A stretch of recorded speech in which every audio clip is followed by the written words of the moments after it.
kining atong mga kabataan, ang inyong mga anak, kining ilang pagkalulugan ng pag-uswan, diya sa Kinabuhi Kristohanon, ang paglawat ni Jesus diya sa Santos, ng atong inyo, kung ilang nila sa paglawat sa sakramento sa pagkakisa. Karoon yung sunat ato mga salamay sa inusupas na yung kaluwi. Salamat sa inyong presensya para sa inyong mga anak.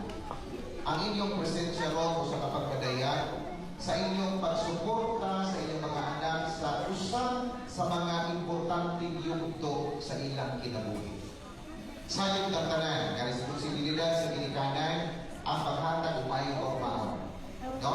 Labi na sa ilang kinabuhi sa kalibutan. So, ang pagpakaon, pagpa-eskwela, pag-provide nila sa kigilang ikinahanglan sa iyong tantanan nga inyo nga kagihimo. Pero karon lahi kundi nga pagsuporta. Kaya ang inyong ipagsuporta karon dili sa kalibutan nga mga butang nga isihimo karon, kundi sa espirituhanon nga pagtubo sa mga bata. Mao nang salamat sa inyong pagsuporta sa ilang espirituhanon nga kinabuhi. Kay apil ni sa usa sa pinakadakong responsibilidad sa ginikanan nga gihatag sa Ginoo para nato. Karon sa inyong pag-angil, mga nanay at tatay, wa lang malipay ang inyong mga anak. Di lang sila ang nalipay. Labaw sa tanan ang Ginoo mismo nalipay sa inyong hilimo. Kaya sa may limon sa Ginoo, ikalipay sa Dios kung ang mga bata mahiluon kanina. So, muna, di na ang inyong mga anak may nalipay karon, kundi labaw sa tanan ang Ginoo mismo.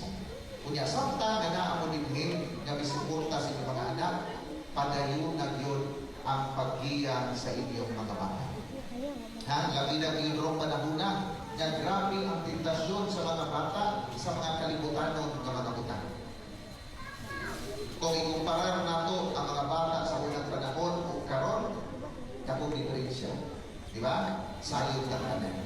No? Sa una, ang mga bata kung bandungon, dali lang totoo. Pero karon ang mga bata kung bandungon, sa may kanawa. Murag kita na lang humilong. Ha? Kaysa sila ay humilong. Ha? Pero dili ka mag-ismurahin. Ha? Dili ka surrender. Ha? Dili ka maingon niya, sa tinanong na kami, di na doon mada. Dili ka dapat bumunong sa paghiya. Apil na sa atong paghiya nila, nga usahay hagit tunta sa kinabuhi nga naa nila karon. Nga masabot, dili yun nato biyaan ang mga anak, labi na sa mga lisod nga yugto sa ilang kinabuhi. Labi na diha sa paghulma sa ilang kaumaon, dili lang sa kalibutanon nga kaumaon, kundi sa espirituhanon nga kinabuhi. So, unang padayunan yun sa kasakit o sa kalipay. Kaya ang kalampusan sa mga bata, dako yung papel ang mga ginikanan. Unang salamat ninyo.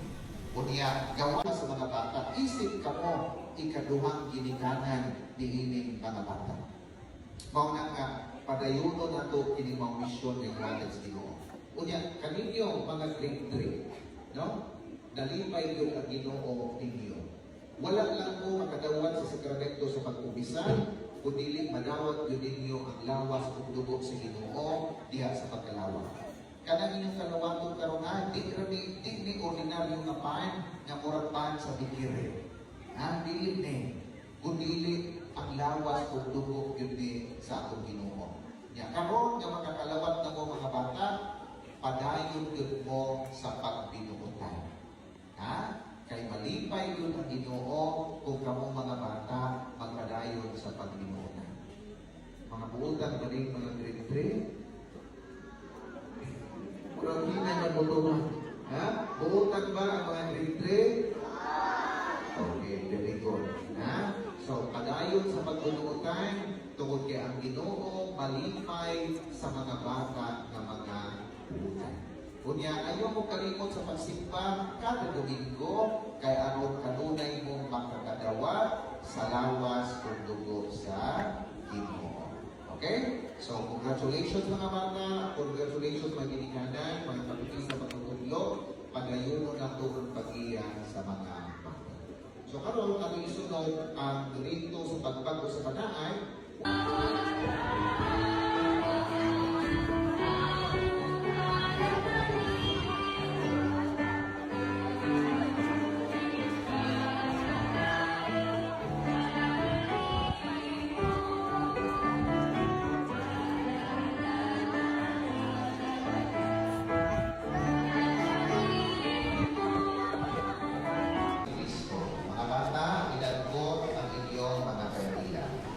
O nagkunti na yung mga nila. Yung paghinay mo, kay basin mo mga pasok mo.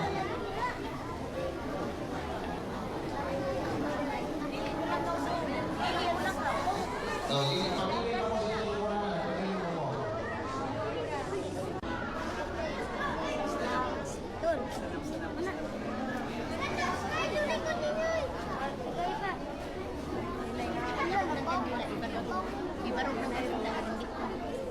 Pag-hilay na, pag-hilay, pinapasok din mo.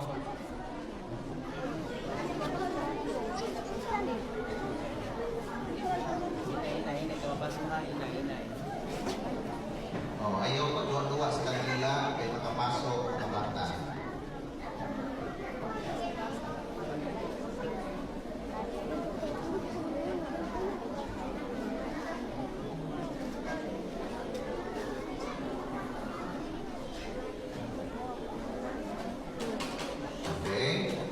Mga minahal ng kabataan, karoon inyong mag-umol ang inyong panahal sa bunyan. Niyatungan daw ang kamong ibunyagan. Ang inyong magigikanan, mga maninag-maninag, itubag alam ka ninyo, sabit ka may paman kamo o hindi makatubag alam sa inyong kawalingon.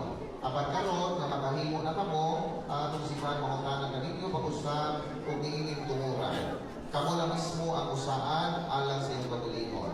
Mga bata, andam na ba kamo sa pagtubag? Isalikway ba ninyo si Satanas? Isalikway ba ninyo ang tananiyang mga binuhatan? Dituo ba kamo sa Diyos Amahan, makagagawang sa tanan, magbubuhat sa langit o sa yuta?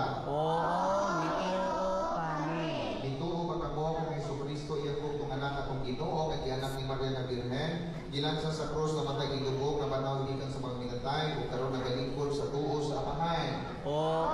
Dituo ba kamo sa Espiritu Santo, sa Santo sa Katoliko nga simbahan, sa panag-ambit sa mga santo, sa kapasayloan sa mga sala, sa pagbabanaw sa lawas, o sa kinabuhi walay katapusan? Dituo ba kamo nga panahon sa Santos na Misa, inyong madawat ang lawas o dugo ni Kristo? Saan ba kamo nga mahalo ninyo ang simbahan sa tibok ninyong kinabuhi? Tabangan ang kamo sa itong magkatagaw ng Ginoo nga magpasiludanon sa tanan ninyong ikanaan. Amen.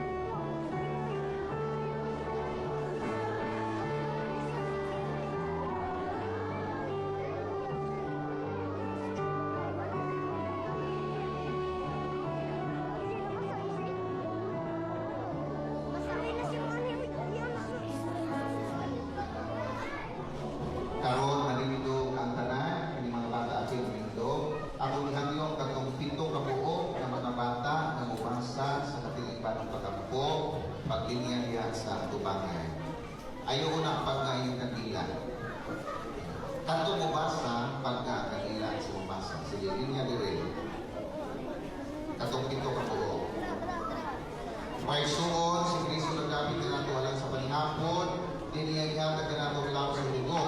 Dini maindar ng ilaw, wala mo kita kaniya di sa pag-ingon ang atong tubag. Mahigugmaw ang amahan, dungga ang aming pag-ampo. Tanan.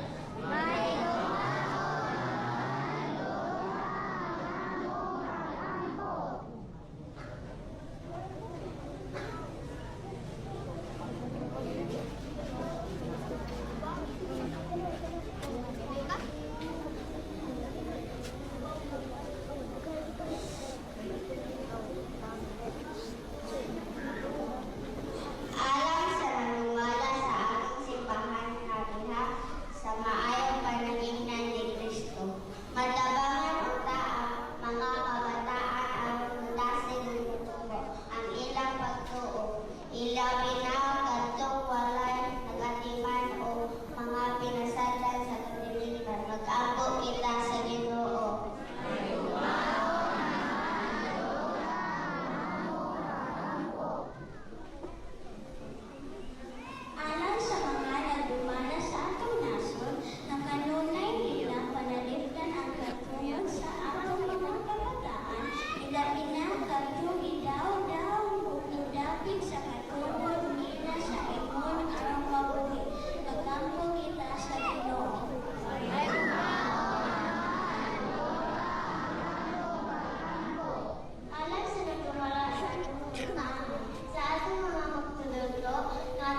bunyag. Yagunan daw na kamuli bunyagan, ang inyong magginikanan, mga manilitunina, itubag alang kaninyo, sa aming gagmay tuman kamo, o hindi makatubag alang sa ito galingon.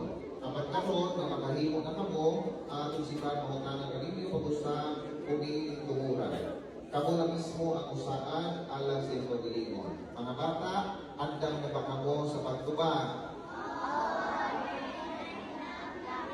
Isalikway ba ninyo sa Satanas?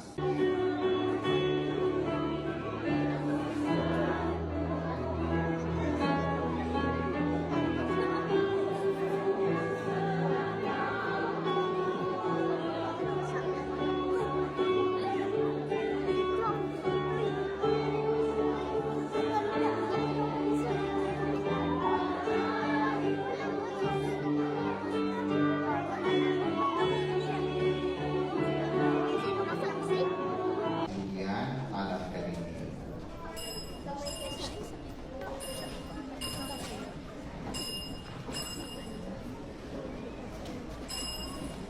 Sa samang bahagi tapos sa ating hapon, bikuhan sa sagamis, ipasalamat kaniyong pag-usap. Bihatag iingat to sa iyang mga tinungan ng miikon. Dawan na kining, o Panginoon ka mga tanagi kaniinin. Kay kining mawang kalis sa akong dugo sa pag-uong tunhay nga kasabukan. Ang dugo kay ulala kaninyo og alam sa tanang mga tao. Aron na mga salama pa sa ilo, buhatag kining, aron paghandog kanako.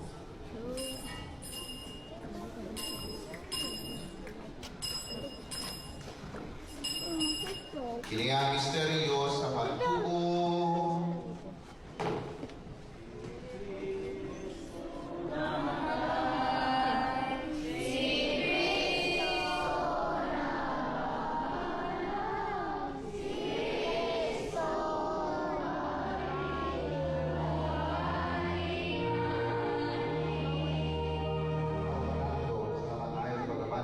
Kristo, nagahalang kami kanimo ang pagkain ng panos kinapuri ang kalis sa kaluwasan.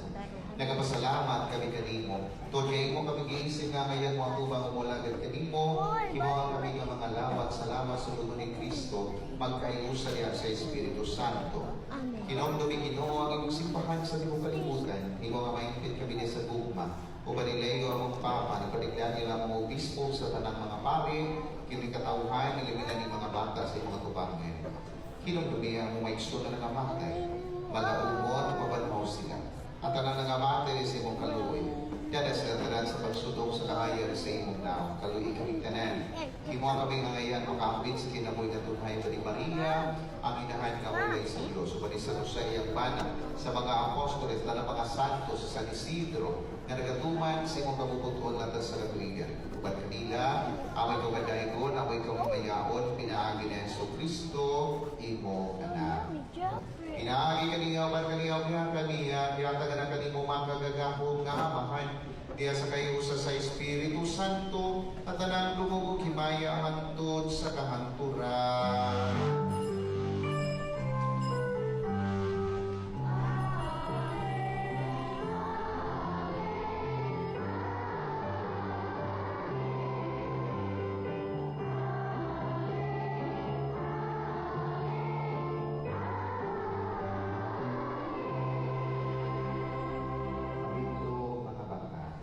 Mag-aampo ka sa mga pulong, ito ka nato sa ito, manong-nobos.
Tahong yan, Pumoso. Diggs T. Ope.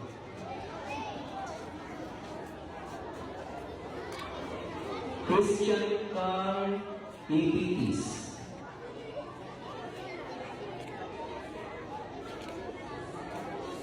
Rose Olgue. Yayaman mo kami sa kalibay. Inahagi sa kakanin mo kanamo. Sa dinahing bahagi. Dahang salamat. Sa iyong pakiguban kanamo. Niini naglalang. Dinasakan ang Pinoy. Nagamitan sa among mga gitanan. Mga magtuturo o kanigalaan. Tatani kami nga magturo. Diha sa kabataan. Kung ilong kanamo sa lisensya. Sa sakramento sa altar.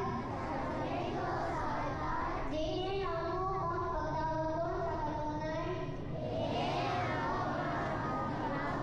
kanunay. Diya sa among pagsimba. Diya sa santos nga komunyon. Dadangin kami sa pagbuo. Sa among kaugalingon. Kaya dili kami manimulang kanimo. Pinaagi sa sala. Dahang salamat. Sa imong dakong hugma. Alang kanamo. Amen. Okay, sa masipag mga